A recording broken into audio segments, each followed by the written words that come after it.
Hello friends, welcome to the UPSC analyser and wishing you all a very merry Christmas. तो आज हम 25 दिसंबर का Indian express discuss करेंगे। यहाँ पर फर्स्ट न्यूज़ है, centre Friday said 9 of 10 persons detected with the highly transmissible Omicron variant for fully vaccinated.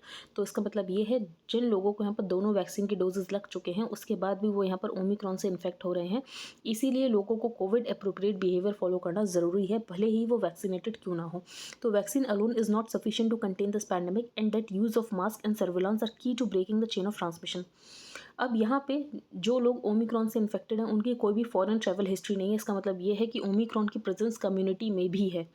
इसके अलावा जो ओमिक्रॉन का ट्रांसमिशन रेट है वो डेल्टा के कंपैरिजन में बहुत ज़्यादा है। तो Omicron variant has a higher risk of transmission within the household as compare to delta.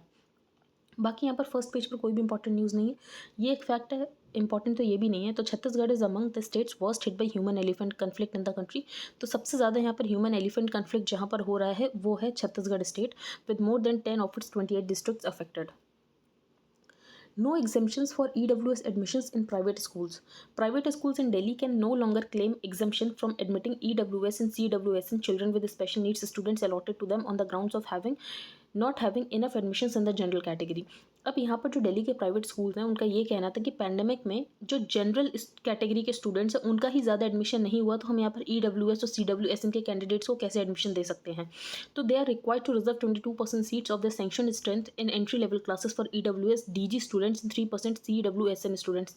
तो यहाँ पर इकोनॉमिकली वीकर सेक्शन और चिल्ड्रन विद स्पेशल नीड्स के लिए कुछ रिजर्वेशन है कि इतने परसेंट बच्चे यहाँ पर EWS से ही होने चाहिए और यहाँ पर 3% बच्चे CWSN से ही होने चाहिए। अब यहाँ पर स्कूल्स का ये कहना था कि जनरल कैटेगरी में ही यहाँ पर एडमिशन्स नहीं हुए हैं, क्योंकि पैंडेमिक था इसीलिए एडमिशन्स नहीं हुए होंगे, इसीलिए वो यहाँ पर EWS और CWSN में उनको एग्जाम्पशन चाहिए। तो the process usually followed is to admit 1 EWS student for every 3 general admissions. तो इनका ये कहना था, जब 3 जनरल एडमिशन्स हुए ही नहीं है तो हम यहाँ पर एक EWS कैंडिडेट को कैसे ले सकते हैं। तो department has received several complaints from parent associations regarding the refusal of private unaided recognized schools concerned for not giving admission to selected EWS, DG, CWS and children on the ground of fewer general admissions in the academic year 2021-2022।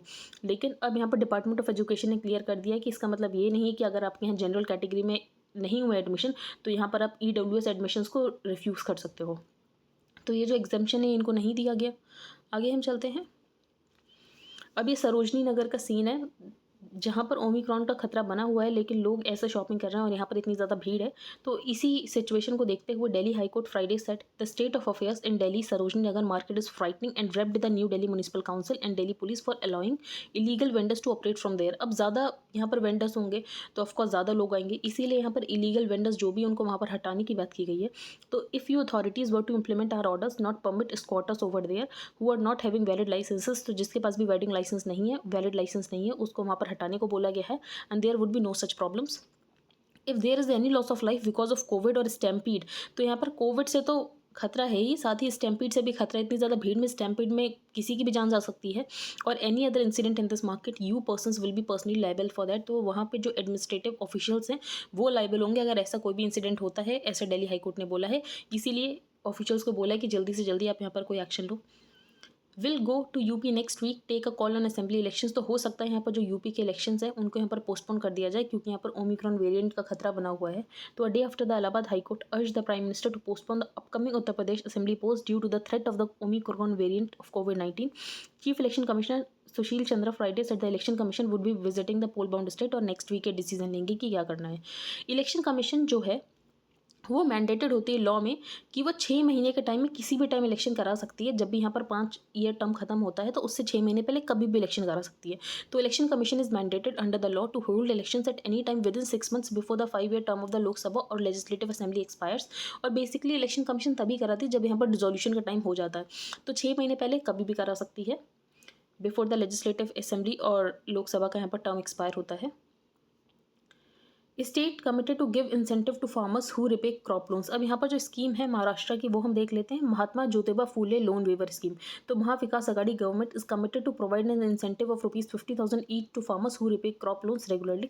तो यहाँ पर जो भी farmers अपना interest देते रहते हैं तो उनको यहाँ पर 50,000 का वेवर दिया जाएगा। और ये स्कीम महाराष्ट्र की महात्मा Jyotiba Phule loan waiver scheme.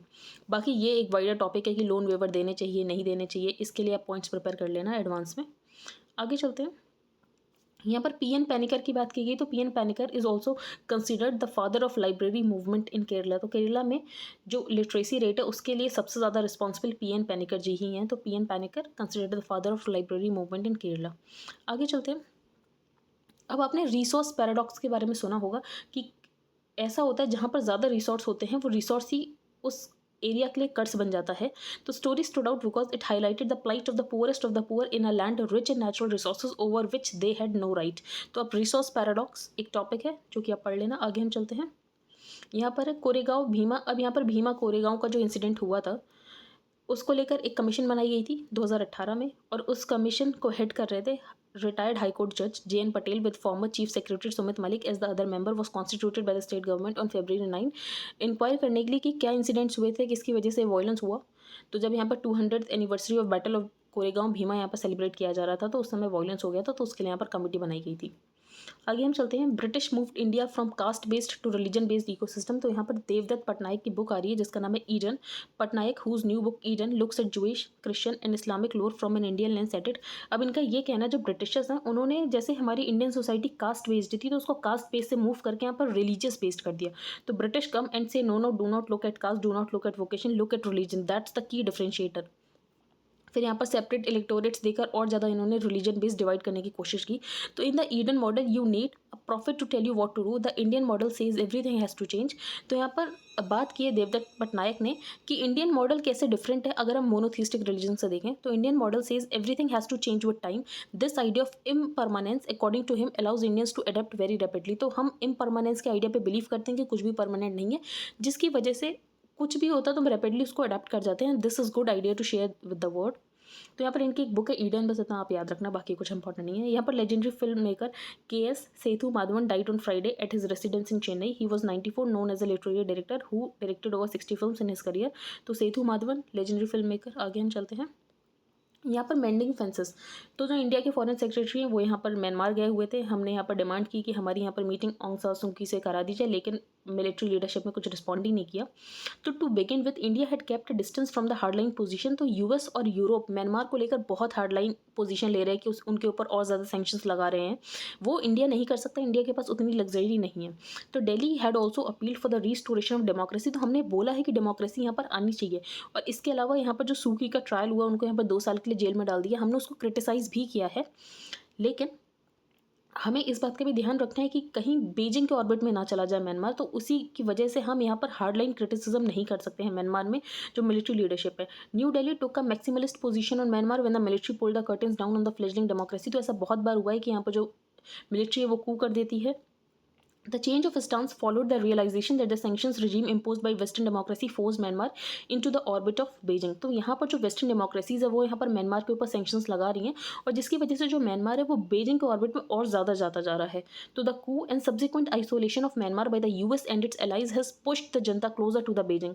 तो यहाँ पर कू हो गया, उसके बाद यहाँ पर कू के बाद म्यांमार का सब्सिक्वेंट आइसोलेशन होने लगा by the western democracies and the European countries, जिसकी वजह से ये जो म्यांमार है ये बेजिंग की तरफ जाने लग गया।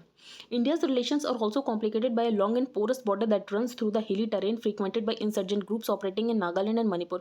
तो नागालैंड और मणिपुर में जो इंसर्जेंट ग्रुप्स हैं और उनकी जो इंसर्जेंसी है उसको काउंटर करने के लिए म्यांमार की कॉपरेशन की बहुत ज़्यादा ज़रूरत है। तो Naypyidaw has been sympathetic to India security concern in recent years, पर the recent attacks on an Assam rifles, अभी रिसेंटली कुछ टाइम पहले असम राइफल्स के कॉन्वॉय के ऊपर अटैक हुआ था close to the Myanmar border, suggest that कि यहाँ पर जो इंसर्जेंट ग्रुप का थ्रेट है वो अभी भी टला नहीं है, इसीलिए म्यांमार का कॉपरेशन अभी भी बहुत ज़्यादा ज़रूरत है। Besides, tribes in Mizoram, Nagaland and Manipur have ethnic bonds with their counterparts across the border, which explains the influx of refugee। बाकी यहाँ पर इन्फ्लक्स ऑफ रेफ्यूजी का भी बना रहता है। अगर यहाँ पर म्यांमार में कू होता है तो यहाँ पर जो भी ट्राइब्स रहते हैं उनके कोई ना कोई बॉन्ड होते हैं म्यांमार की ट्राइब से, जिसकी वजह से यहाँ पर इन्फ्लक्स ऑफ रेफ्यूजीज भी देखने को मिलता है। तो Shringla visit hints that for now India is willing to hold back the democracy pitch. तो कुछ टाइम के लिए जो हम बोलते हैं कि म्यांमार में डेमोक्रेसी होनी चाहिए उस पिच को हम थोड़ा पीछे रखेंगे, और जो भी वहाँ पर रियल पॉलिटिक है, मिलिट्री लीडरशिप है, उसके साथ ही इंगेज करने की कोशिश करेंगे। बाकी हम ये वाला आर्टिकल और ये वाला आर्टिकल डिस्कस नहीं करेंगे क्योंकि ये दोनों आर्टिकल पॉलिटिकल है। बाकी ये भी नहीं डिस्कस करेंगे। ये KS सेतु माधवन के बारे में मैंने आपको बता दिया। आगे चलते हैं। Happy tech new year. तो सबसे पहले ऑथर ने बताया है जो टेक्नोलॉजी है उसने लॉ को आउटपेस कर दिया। टेक्नोलॉजी बहुत तेज़ी से आगे बढ़ती है और लॉ मेकर्स उतने जल्दी लॉ नहीं बना पाते। फॉर एग्जांपल यहाँ पे क्रिप्टो करेंसी बहुत टाइम से एक टेक्नोलॉजी है, लेकिन उसको अभी तक रेगुलेट नहीं किया गया है। ऐसे ही अभी डिसीजन नहीं हो पा रहा है कि जो ओवर द टॉप प्लेटफॉर्म्स हैं उनको कैसे रेगुलेट करना है, जो डिजिटल मीडिया उनको कैसे रेगुलेट करना है। It means technology has outpace the law and law makers are being challenged by how quickly we the people have embraced technological transformation. तो कोई भी यहाँ पर टेक्नोलॉजिकल ट्रांसफॉर्मेशन होता है तो लोग उसको एम्ब्रेस करते हैं, लेकिन जो लॉ मेकर्स हैं उस स्पेस पे लॉ नहीं बना पाते और उस स्पेस पे उसको रेगुलेट नहीं कर पाते। अब क्रिप्टो करेंसी 2011-12 से है, लेकिन उसके बाद भी आज तक वो रेगुलेट नहीं हो पाई है। तो सम ऑफ दीज चैलेंजेस इंक्लूड और डिजिटल मीडिया प्लेटफॉर्म्स भी रेगुलेटेड एज प्रेस और अदरवाइज। तो अभी तक यही डिसीजन नहीं हो पाया है जो डिजिटल मीडिया प्लेटफॉर्म्स उनको कैसे रेगुलेट करना है। Over the top streaming services को सेल्फ सेंसर करना है, या सेल्फ सेंसर वो खुद को कर सकती हैं या फिर सेंसर करने की ज़रूरत है। इसके अलावा पेगासस कैसे डिप्लॉय हो रहा है, तो इसके बारे में जो लॉ मेकर्स है वो लॉ नहीं बना पाए हैं। फिर एक है सबसे important topic crypto currency. Crypto currency को लेकर इस बार बिल आना था जो कि नहीं आया।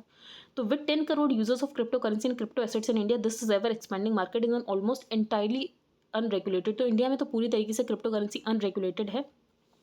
आरबीआई ने एक सर्कुलर से बैन लगा दिया था क्रिप्टो करेंसी पे कि कोई भी एंटिटी यहाँ पर क्रिप्टो करेंसी में ट्रेड या डील नहीं करेगी। फिर सुप्रीम कोर्ट ने इस बैन को अनकॉन्स्टिट्यूशनल डिक्लेयर करके हटा दिया। तो Supreme Court struck back with a nuance decision that found this ban disproportionate and hence unconstitutional. तो सुप्रीम कोर्ट का ये कहना था ये जो बैन है ये अनकॉन्स्टिट्यूशनल और डिसप्रोपोर्शनेट है, जिसके बाद गवर्नमेंट ने सोचा कि अब हम एक बिल लाकर ये जो बैन है इसको लाते हैं। अब ये हो सकता है कि गवर्नमेंट प्राइवेट क्रिप्टो करेंसीज को ना भी बैन करे, लेकिन ऐसा कहा जा रहा है कि हो सकता है गवर्नमेंट बिल लाकर यहाँ पर प्राइवेट क्रिप्टो करेंसीज को बैन कर दें। लेकिन अकॉर्डिंग टू द ऑथर यहाँ पर गवर्नमेंट को क्रिप्टो करेंसीज को बैन नहीं करना चाहिए, बट रेगुलेट करने की कोशिश करनी चाहिए। अगर गवर्नमेंट यहाँ पर क्रिप्टो करेंसीज को रेगुलेट करेगी तो गवर्नमेंट को अच्छा खासा रेवेन्यू भी आएगा। यहाँ पर सिंगापुर का एग्जाम्पल दिया है, तो सिंगापुर में लगभग 10% पॉपुलेशन जो है वो क्रिप्टो ओनर्स है, has the payment service act, और वहाँ पर एक पेमेंट सर्विस एक्ट 2020 है जो कि यहाँ पर ट्रेडिशनल और क्रिप्टो करेंसीज को एक ही लॉ के अंदर रेगुलेट करता है। He explained that the best approach was not to ban. तो यहाँ पर बेस्ट अप्रोच ये है बैन ना किया जाए, बल्कि यहाँ पर स्ट्रॉन्ग रेगुलेशन के अंदर लाया जाए।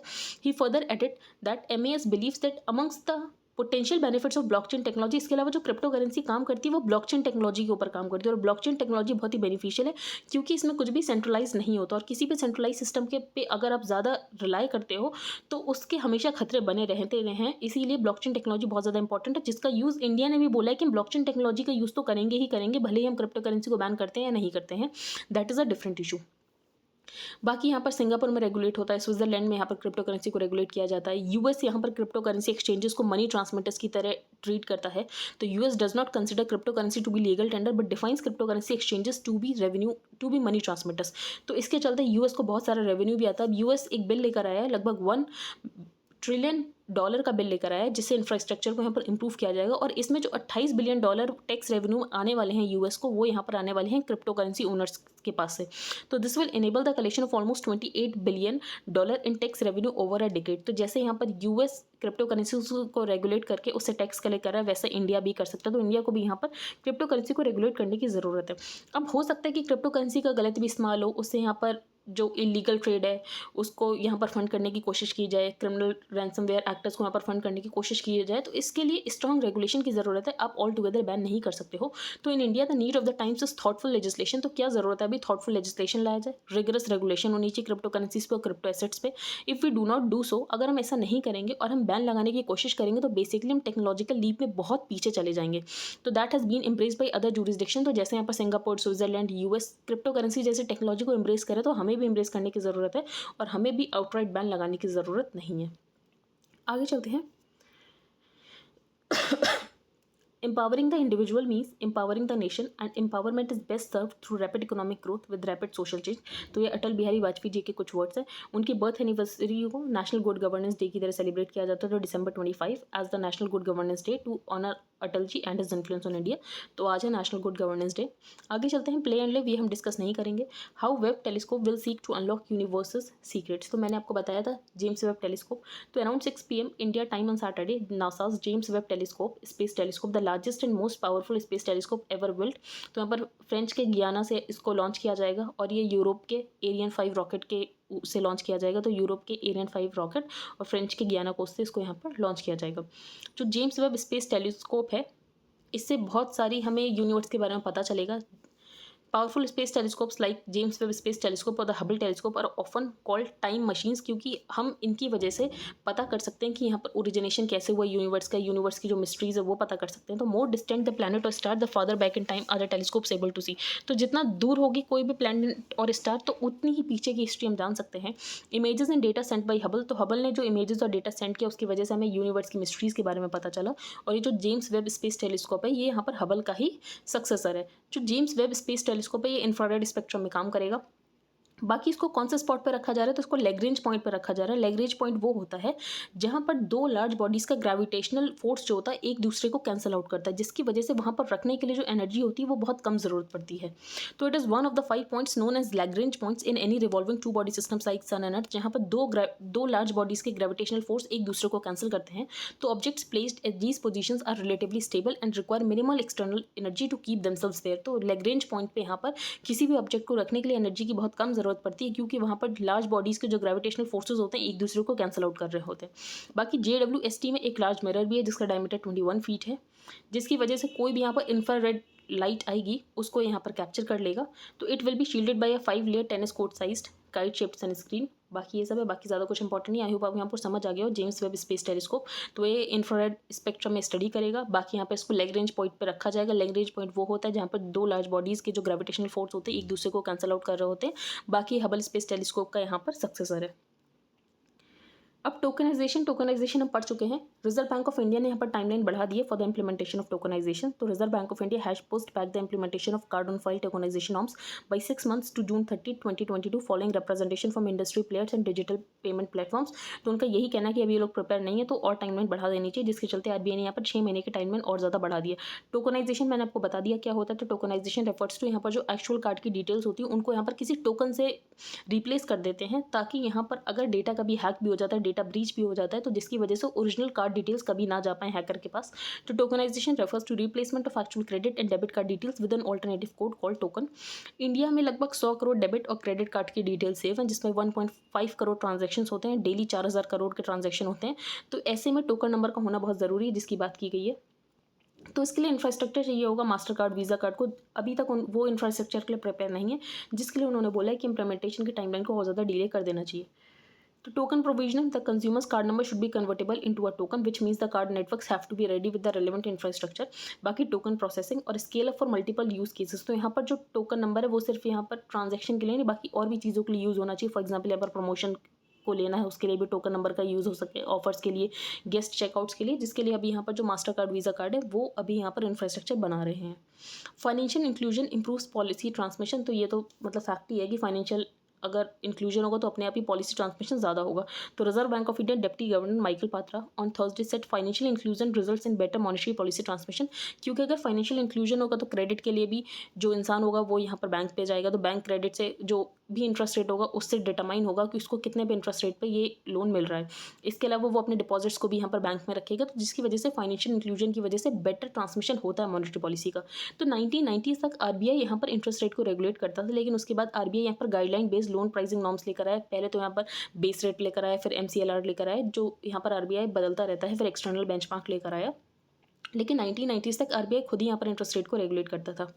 अब यहाँ पर ये बोला गया जो टेक्सटाइल में यहाँ पर GST बढ़ा दिया गया है 5% से 12%, तो उसको वापस से 5% पर ही कर देना चाहिए, क्योंकि इससे बहुत लॉस होगा। अब यहाँ पर गवर्नमेंट ने ऐसा इसीलिए किया था क्योंकि इन्वर्टेड ड्यूटी स्ट्रक्चर की प्रॉब्लम थी टेक्सटाइल्स में। तो यहाँ पर इन्वर्टेड ड्यूटी स्ट्रक्चर ये होता है, जो टैक्सेस आउटपुट पे होता है वो तो कम होता है, लेकिन जो इनपुट पे टैक्स होता है वो ज़्यादा होता है। तो अगर इनपुट पे टैक्स ज़्यादा होता है तो इनपुट टैक्स क्रेडिट में गवर्नमेंट को यहाँ पर टैक्स रिफंड करना पड़ता है। तो an inverted duty structure arises when the taxes on output और final product are lower than the taxes on input, जिसकी वजह से इनपुट टैक्स क्रेडिट जो है वो अक्यूमुलेट होता है और गवर्नमेंट को ये टैक्स रिफंड करना पड़ता है। इसी एनोमली को ठीक करने के लिए गवर्नमेंट ने यहाँ पर टेक्सटाइल पे GST 5% से बढ़ाकर 12% कर दिया था। इस पेज पर कोई भी इंपॉर्टेंट न्यूज़ नहीं है। वर्ड पेज आपको ऐसा लगता होगा बहुत इंपॉर्टेंट है, लेकिन आप देख सकते हैं कुछ भी इंपॉर्टेंट न्यूज़ नहीं है। ओमिक्रॉन केसेस बढ़ रहे हैं। बाकी बांग्लादेश की एक फेरी में आग लग गई और 40 लोगों की मौत हो गई। साउथ कोरिया के जो प्रेसिडेंट उन्होंने फॉर्मर प्रेसिडेंट को यहाँ पर पार्डन दे दी, ये भी हम डिस्कस नहीं करेंगे। जापान ने अपने बजट में 1.1% का इंक्रीज़ किया है। और इसके अलावा जो इनकी एजिंग फ्लीट है F2 एयरक्राफ्ट को उसको रिप्लेस करके अभी FX फाइटर जेट बनाएंगे। तो ये सब हमारे लिए इंपॉर्टेंट है, हम डिस्कस नहीं करेंगे। यहाँ पर एक ऑपरेशन का नाम है ऑपरेशन निगाहबानी। अब ये जो राजस्थान के बॉर्डर एरिया में है वो पाकिस्तान के आईएसआई के साथ उनका शायद कोई कनेक्शन है, तो उसको यहाँ पर स्टडी करना है। तो police said in a statement on Friday that the 3-stage operation Nigahbani was carried out by the CID intelligence teams of Jaipur and Sriganganagar where and suspects were identified and question. तो ये सीआईडी का ऑपरेशन निगाहबानी। आगे चलते हैं। अब यहाँ पर मोडस विवेंडी की बात की गई है। तो यहाँ पर अटल बिहारी वाजपेयी की एक पॉलिसी थी मोडस विवेंडी विद चाइना। तो इसका मतलब ये है दो ऐसे कंट्रीज तो इज एन अरेंजमेंट और agreement that allows conflicting parties. तो इंडिया और चाइना कन्फ्लिक्टिंग पार्टीज है, लेकिन उसके बाद भी वो यहाँ पर पीस में को एग्जिस्ट कर सकते हैं। तो modus vivendi is an arrangement और agreement that allows conflicting parties to coexist in peace. तो यहीं पर बात की है जो अटल बिहारी वाजपेयी जी हैं उनकी पॉलिसी मोडस विवेंडी की थी विद चाइना के। अब ओडिशा का एक कोर्स है जिसका नाम है जुबा संस्कार, जो कि यहाँ पर पोस्ट ग्रेजुएट और अंडर ग्रेजुएट कोर्सेज में मैंडेटरी किया जा रहा है। Means morals in youth will be mandatory for all under graduate and post graduate courses and will carry 1 credit पर सेमेस्टर। तो यहाँ पर जो यूथ है उनके अंदर मॉरल्स को इम्बाइब करने के लिए ये कोर्स लाया जा रहा है। PM chairs meet of high level panel on Shri Aurobindo's 150th birth anniversary. तो श्री अरबिंदो की 150th बर्थ एनिवर्सरी है, तो इसके लिए यहाँ पर प्राइम मिनिस्टर ने बोला है कि जब आज़ादी के अमृत महोत्सव यहाँ पे सेलिब्रेट किया जाएगा तो इस बात का भी ध्यान रखा जाएगा और पब्लिकेशंस होंगे regarding the Shri Aurobindo and set the 2 aspects of Indian nationalist and philosophers life should be emphasise revolution and evolution. तो यहाँ पर 2 एस्पेक्ट्स जिन पे यहाँ पर हमें ज़्यादा एम्फेसाइज करने की ज़रूरत है on Shri Aurobindo's life वो है revolution और evolution। तो they should be published on the philosophers and freedom fighters birth anniversary on August 15 also marking 75 years of India's independence। तो अपने आप ही यहाँ पर जो श्री अरबिंदो हैं वो एज अ पर्सनैलिटी बहुत इंपॉर्टेंट हो जाते हैं, तो आप उनके बारे में पढ़ लेना। तो आई होप आपको आज का न्यूज़पेपर समझ आया। If you like the video then please like share and subscribe. Thank you and have a nice day.